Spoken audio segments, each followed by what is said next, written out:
Capacitor JEE main.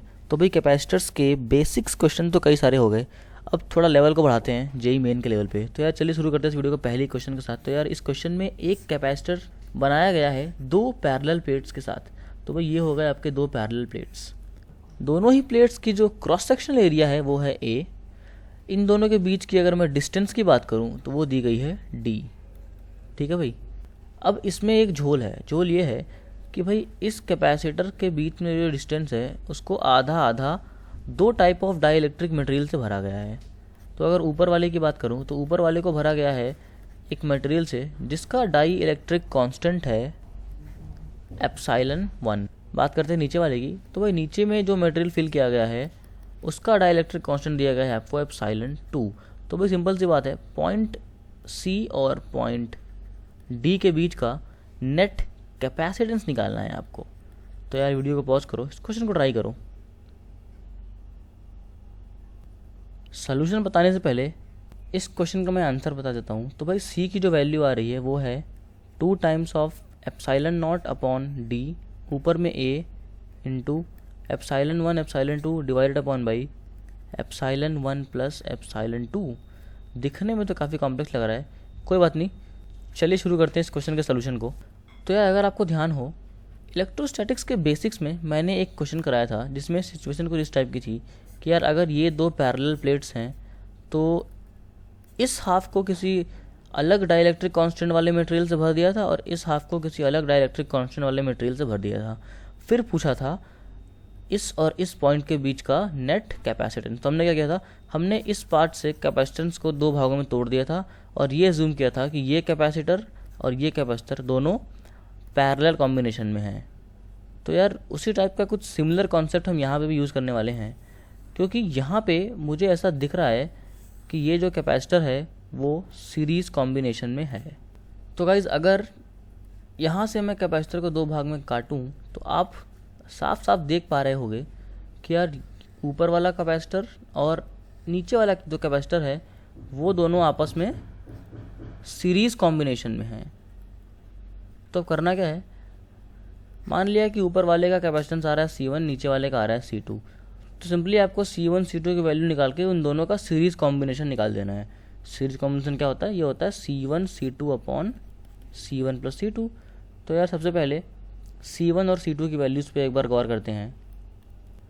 C1 की बात करें तो यार C1 में क्या होता है, पहले C क्या होता है, C होता है आपका epsilon not A by D. तो एप्सिलॉन बताओ क्या होगा, डाइलेक्ट्रिक कांस्टेंट है एप्सिलॉन 1, तो ये हो जाएगा epsilon 1 times epsilon not, area of cross section ये तो ए ही है, डिस्टेंस हो जाएगा आपका d/2। तो ये हो गया C1। सिमिलरली C2 की बात करें तो ये हो जाएगा epsilon 2 times epsilon not into A divided upon by d/2। तो ये तो हो गए C1 और C2 की वैल्यूज़। तो यार अब अगर C नेट की बात करें तो वो ये है C1 C2 upon C1 plus C2। जिस चीज़ को अगर आप सॉल्व करेंगे तो आपको यही मिलेगा, ये C की value 2 epsilon not A upon D into epsilon 1 epsilon 2 upon epsilon 1 plus epsilon 2 and that is the final answer. तो यार आई होप अगर आपने बेसिक्स के वीडियोस को ध्यान से देखा है तो आपको इस बात का हिंट लग गया होगा कि भाई हाँ वहाँ पैरेलल था तो यहाँ सीरीज़ है, तो अगर ये सीरीज़ कॉम्बिनेशन है तो हाँ ऐसे हो जाएगा क्वेश्चन सॉल्व्ड। कमेंट करके बताओ कि कितने लोगों से ये क्वेश्चन हो गया, और अगर आपसे ये क्वेश्चन नहीं हुआ और अगर आप टीडीएससी के रेगुलर व्यूअर हो तो भाई ये काफ़ी गलत बात है। वीडियोज़ को थोड़ा और ध्यान से देखो अगर आप सचमुच में अपना कल्याण करवाना चाहते हो तो।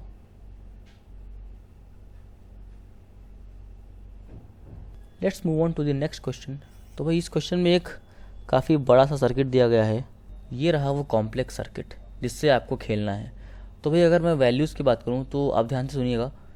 इस कैपेसिटर की वैल्यू दी गई है 3 माइक्रोफैरड, इस कैपेसिटर की वैल्यू दी गई है 1 माइक्रोफैरड, इसकी वैल्यू है 3 माइक्रोफैरड, इसकी भी वैल्यू है 1 माइक्रोफैरड। सिमेट्री को आप साथ साथ ऑब्जर्व करते हुए चलिएगा, क्वेश्चन में आपको काफ़ी फ़ायदा होगा। और इसकी वैल्यू है 1 माइक्रोफैरड। रजिस्टर की बात करें तो यार यहाँ पे 20 ओम का रजिस्टर और यहाँ पे 10 ओम का रजिस्टर लगाया गया है। बैटरी की औकात है 100 वोल्ट बराबर। तो भाई सिंपली इस केस में आपको पॉइंट ए और पॉइंट बी के बीच का पोटेंशियल डिफरेंस निकालना है, potential difference between A and B. Video को पॉज करो और give this question a fair try. देखते हैं किससे ये सवाल बनता है और देखते हैं कितने लोग इसके कॉम्प्लेक्सिटी में खो जाते हैं। Before coming to the solution part, इसका आंसर मैं बता दूं तो भाई ए और बी का जो पोटेंशियल डिफरेंस आ रहा है वो आ रहा है 25 वोल्ट के बराबर। कितना? 25 वोल्ट। तो देखते हैं किसका सही है किसका गलत। तो भाई स्टेडी स्टेट में पूछ रहा है पोटेंशियल डिफरेंस। तो आप मुझे एक बात बताओ कि स्टेडी स्टेट में कैपेसिटर्स कैसे बिहेव करते हैं। पिछले की वीडियो में मैंने बताया था कि अगर स्टेडी स्टेट है तो कैपेसिटर एक ब्रोकन सर्किट की तरह बिहेव करते हैं। इसका मतलब कि भाई जहाँ जहाँ कैपेसिटर है वहाँ से इलेक्ट्रिक करंट तो पास नहीं करेगा ना। तो क्या इस कॉन्सेप्ट से आप पोटेंशियल डिफरेंस निकाल पाओगे? नहीं, इससे काम नहीं बनेगा भाई। तो भाई अगर आपको कोई कॉन्सेप्ट आता है तो इसका ये मतलब नहीं है कि आप बिना कुछ सोचे समझे उस कॉन्सेप्ट को किसी भी क्वेश्चन में घुसेड़ रहे हो। ऐसा गलती कई बच्चों से होता है, मेरे से भी शुरू में होती थी कि भाई मैंने कोई कॉन्सेप्ट पढ़ लिया, आप कोई रैंडम क्वेश्चन आया तो उस क्वेश्चन में मैं वो कॉन्सेप्ट ज़बरदस्ती लगा रहा हूँ। पता चला कि उस क्वेश्चन से वो कॉन्सेप्ट होने वाला ही नहीं है, पर मैं फालतू में उस क्वेश्चन में वो कॉन्सेप्ट घुसेड़ रहा हूँ। तो यार आपको ये चीज़ नहीं करनी है। तो भाई यहाँ पे हम क्या करेंगे, हम सबसे पहले इस सर्किट को थोड़ा रिजॉल्व करेंगे। तो रिजॉल्व इस तरह से करेंगे कि यार अगर इस पॉइंट को, ये पॉइंट ए है तो ये पॉइंट भी ए है, ये पॉइंट भी ए है, तो यार इस पॉइंट और इस पॉइंट के बीच में दो सर्किट्स हैं और ये दोनों पैरेलल में हैं। तो यार सिंपल सी बात है, हम इस पार्ट को यहाँ से हटाएंगे और इन दोनों का कॉम्बिनेशन यहाँ पे लिखेंगे। तो यार यहाँ पे सीधे 3 माइक्रोफैराड की जगह पे क्या हो जाएगा, 3 3 6 माइक्रोफैराड। सिमिलरली यहाँ पे 1 माइक्रोफैराड की जगह हो जाएगा। अगर इसको मैं हटा क्या दूँ, इसका कॉम्बिनेशन ले लूँ, पैरेलल कॉम्बिनेशन, तो यहाँ पे 1 माइक्रोफैराड की जगह आ जाएगा 2 माइक्रोफैराड। तो भाई अब काफ़ी साफ़ सफाई लग रही है सर्किट में, क्योंकि बीच की भसड़ को हमने हटा दिया। तो भाई स्टेडी स्टेट में अगर पोटेंशियल डिफरेंस निकालना है तो यार ये जो 100 वोल्ट का पोटेंशियल है वो बटेगा इस कैपेसिटर और इस कैपेसिटर के अक्रॉस। भाई देखो, इस 1 माइक्रोफैराड कैपेसिटर के अक्रॉस अगर पोटेंशियल डिफरेंस पूछता तो भाई वो तो पूरा पूरा ही 100 वोल्ट आएगा, कोई झिझक नहीं है इसमें। पर वहीं 100 वोल्ट इस पूरे पे भी लगेगा। तो इसका मतलब कि 6 माइक्रोफैराड और 2 माइक्रोफैराड पे 100 वोल्ट का पोटेंशियल बटेगा। और हमें पता है अगर ये दोनों कैपेसिटर सीरीज़ में हैं तो भैया दोनों पे चार्ज तो सेम होगा। तो यार Q equal to V C में अगर चार्ज सेम है तो C is inversely related to V, या फिर ऐसा भी कह सकते हैं कि V is inversely related to C। तो भाई इस 100 वोल्ट को बांटना है इसमें और इसमें, ये दोनों सीरीज़ में है तो चार्जेस सेम होंगी। तो भैया ये इन्वर्स रिलेशन है ही है। तो अगर मैं ये अगर पॉइंट ए है तो ये भी ए है और ये भी ए ही है, और हमें पता लगाना है potential difference between A and B. इसका मतलब कि सिंपली 6 माइक्रोफैराड के अक्रॉस हमें पोटेंशियल डिफरेंस निकालना है। तो भाई इन्वर्स रिलेशन को यूज़ करते हुए V potential difference across A B आएगा 1/2 divide upon by 1/6 plus 1/2, sorry 1/6, क्योंकि हमें 6 माइक्रोफैराड वाले के लिए देखना है। तो यार ये है V, that is VA minus VB, और ये आ जाएगा, सॉरी अगर इसको मैं 100 से मल्टीप्लाई करें क्योंकि 100 वोल्ट को डिवाइड करना है तो ये वैल्यू आएगी 25 वोल्ट के बराबर। And that is our answer.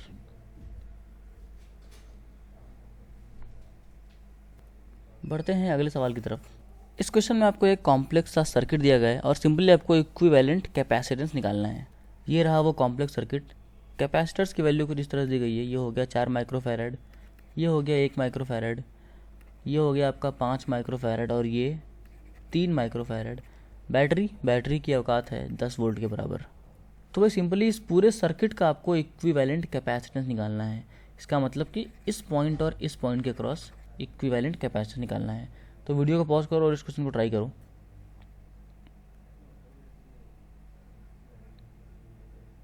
पिछले सवाल के मुकाबले तो भाई ये सवाल काफ़ी आसान है, चलिए करते हैं। तो यार यहाँ पे क्या है, 1 माइक्रोफैराड और 5, ये क्या है, दोनों पैरेलल में है। तो अगर पैरेलल में है तो इसका मतलब कि सिंपली ऐड करो, तो इन सबको हटाओ और यहाँ पे क्या आएगा, 1 मिनट, यहाँ पे आ जाएगा एक कैपेसिटर जिसकी वैल्यू होगी 5 और 1 6 माइक्रोफैराड के बराबर। उसके बाद भाई ये दोनों क्या हैं, ये दोनों आपका सीरीज़ में है, और अगर सीरीज़ में है तो सीरीज़ के लिए हम यूज़ करेंगे 6 × 4/10, दैट इज़ 2.4। तो भाई यहाँ से इन दोनों को भी हटाया जाए और एक ही कैपेसिटर लगाया जाए, और उस कैपेसिटर की कैपेसिटेंस होगी 2.4 माइक्रोफैरड। अब भाई ये और ये दोनों कैपेसिटर कैसे हैं, ये दोनों आपस में पैरेलल में हैं। तो यार अगर पैरेलल में है तो चीज़ें और आसान हो गई। क्यों? क्योंकि भाई पैरेलल में तो सीधे सीधे हमें कैपेसिटेंसेस को ऐड कर देना होता है। तो भाई सिंपल था, जो नेट कैपेसिटेंस आ गया फाइनली वो है 2.4 प्लस 3 दैट इज़ 5.4 माइक्रोफैरड। यही है आपका equivalent capacitance, that's the answer.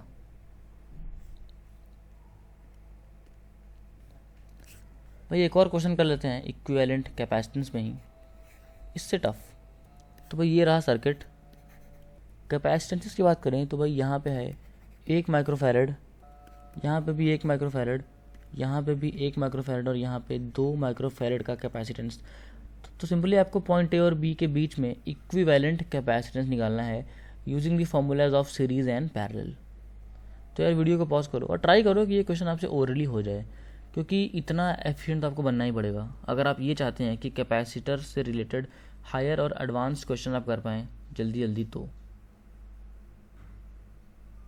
सबसे पहले आंसर, तो इसका आंसर है 8/3 माइक्रोफैरड। तो गाइस आप लोग वेरीफाई करो और कमेंट में बताओ कि कितने लोगों से क्वेश्चन हो गया। चलो अब इसका सॉल्यूशन भी देख लेते हैं। तो यार सिंपली हमें सीरीज़ और पैरेलल का कॉन्सेप्ट यूज़ करना है काफ़ी तेज़ी से। तो एक और कॉन्सेप्ट है कि यार अगर वायर सेम है तो पॉइंट को भी हम सेम ही डिनोट करेंगे। तो अगर ये पॉइंट ए है तो इसका मतलब कि ये पॉइंट भी ए है, ये पॉइंट भी ए है, ये अगर बी है तो ये पॉइंट भी बी है, और ये कोई अलग सा पॉइंट है, इसको हम पॉइंट सी बोल देते हैं। तो यार इस पूरे सिस्टम में 3 पॉइंट हैं, तो 3 पॉइंट्स को अगर मैं ऐसे दिखा लूँ, यहाँ ए, यहाँ बी और यहाँ पे सी, तो अब चलिए सर्किट को थोड़ा सिंप्लीफाई करते हैं कुछ इस तरह से कि सीरीज़ और पैरेलल हमें दिखने लगे। क्योंकि इस शेप की वजह से कई बार ऐसा होता है कि सीरीज़ और पैरेलल होता है पर हमें दिखता नहीं है। तो ये बताओ कि ए और सी के बीच में कितने कैपेसिटर हैं। तो एक कैपेसिटर है और उसकी कैपेसिटेंस कितनी है, 1 माइक्रोफैरड। ठीक है भाई। बी और सी की बात करें तो बी और सी के बीच में एक कैपेसिटर है 1 माइक्रोफैरड का। कोई बात नहीं, ये हो गया अपना 1 माइक्रोफैरड। ए और सी हो गया, सी और बी हो गया। देखते हैं ए और बी के बीच में क्या है। तो गाइस ए और बी के बीच में एक कैपेसिटर है जिसकी वैल्यू दी गई है 2 माइक्रोफैरड।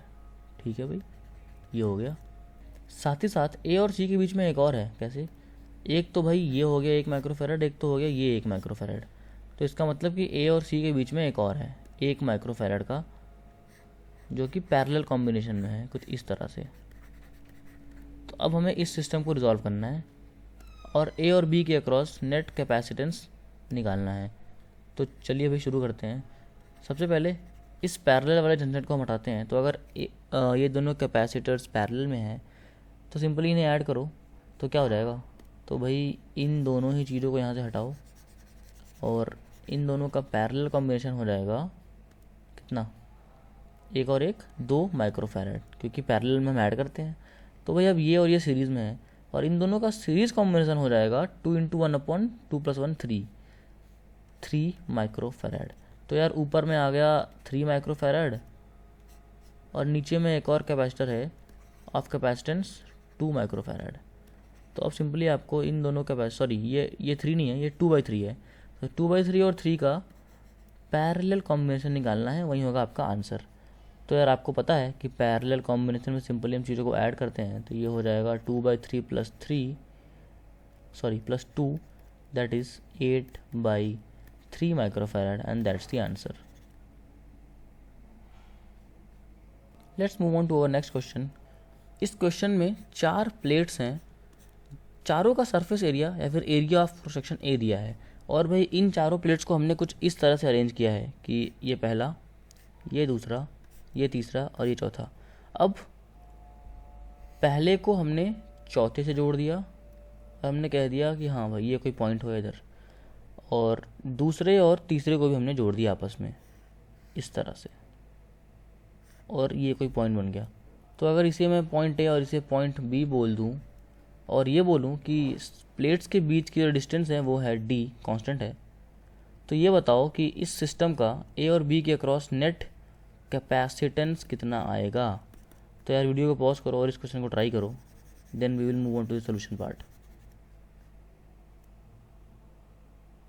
तो यार इस टाइप के क्वेश्चंस में सबसे पहले हम एक काम करते हैं कि हम ट्राई करते हैं कि इसे हम एक सर्किट के फॉर्म में रिप्रेजेंट कर सकें। तो यार चलिए सबसे पहले इन प्लेट्स को नंबर कर देते हैं कि ये नंबर 1, ये नंबर 2, ये नंबर 3 और ये नंबर 4 है। प्लेट्स के नंबर हो गई ये। अब हमें इसे सर्किट फॉर्म में लाना है। तो एक कॉन्सेप्ट वो ये है कि अगर ये प्लेट और ये प्लेट आमने सामने हैं तो यहाँ पे एक कैपेसिटर बनेगा। सिमिलरली ये इससे भी आमने सामने है तो यहाँ पे एक कैपेसिटर बनेगा, और ये इससे है तो यहाँ पे एक कैपेसिटर बनेगा। तो भाई चलिए इस चीज़ को अंजाम देते हैं कि इसे हम सर्किट में बदलते हैं। तो सबसे पहली बात कि यार प्लेट्स 1 और प्लेट 4 की अगर मैं बात करूँ तो इसे मैं कुछ इस तरह से अरेंज कर रहा हूँ। ये है प्लेट 1 और ये है प्लेट नंबर 4, और इन दोनों को हमने ज्वाइन किया है वायर से कुछ इस तरह से कि भाई इसको हमने बोला है पॉइंट बी। ठीक है, हाँ ठीक है भाई। अब इस एक के सामने एक प्लेट है जो एक कैपेसिटर बना रहा है कुछ इस तरह से। सिमिलरली 4 के सामने भी एक प्लेट है तीसरे नंबर वाला जो एक कैपेसिटर बना रहा है। तो ठीक है, हमने बना दिया। अब भाई 2 का जो दूसरा एंड है वो 3 के दूसरे एंड से कैपेसिटर बना रहा है कुछ इस तरह से भाई। और इस पॉइंट को ऐसे जोड़ करके कहा गया है कि ये है आपका पॉइंट ए। अब आपको ए और बी के बीच का नेट कैपेसिटेंस निकालना है। तो यार अगर पॉइंट्स को हम जनरलाइज करें तो यार ये भी पॉइंट ए है, ये भी पॉइंट ए है, ये पॉइंट बी है और ये पॉइंट बी है। तो अगर इस सर्किट को हम फर्दर सिंप्लीफाई करें, 2 पॉइंट ही हैं, ये पॉइंट ए और ये पॉइंट बी। तो ए और बी के बीच में ये सर्किट और ए और बी के बीच में ये सर्किट। तो भाई सबसे पहली बात, ए और बी के बीच में ये हो गया पहला कैपेसिटर और ये हो गया दूसरा कैपेसिटर। इस कैपेसिटर की अगर मैं बात करूं तो यार ये ए और ए के बीच में है, इसका मतलब इसका कोई वजूद ही नहीं है। हटाओ इसे। जो आपको लग रहा था देखने में कि ये कैपेसिटर बनाएगा, ये कैपेसिटर नहीं बनाएगा। ठीक है भाई, तो आगे बढ़ते हैं। सिंपल सी बात है भाई, अगर ये सी है ये सी है तो नेट हो जाएगा 2C। सी की वैल्यू क्या है? सी की वैल्यू है एप्सिलॉन ए बाई डी। तो एप्सिलॉन हो गया। सरफेस एरिया हमने बोला था कि चारों का ए है और बीच की दूरी डी है। तो भाई नेट कैपेसिटेंस जो आएगा वो आएगा 2 times of epsilon not a upon D, and that's the answer. तो भाई आज की वीडियो के लिए इतना ही। कमेंट करके बताओ कि इन 5 सवालों में से आपसे कितने हो गए, आपका कितना स्कोर है, ये आपको कमेंट करना है। तो यार 5 सवाल हैं, जेईई मेंस का लेवल है, तो यार मैं उम्मीद करता हूँ कि कम से कम 3 सवाल तो आपसे हो ही गए होंगे। और अगर इतना भी नहीं हो रहा है तो this is a thing of big concern. Till then all the best for your JEE preparation.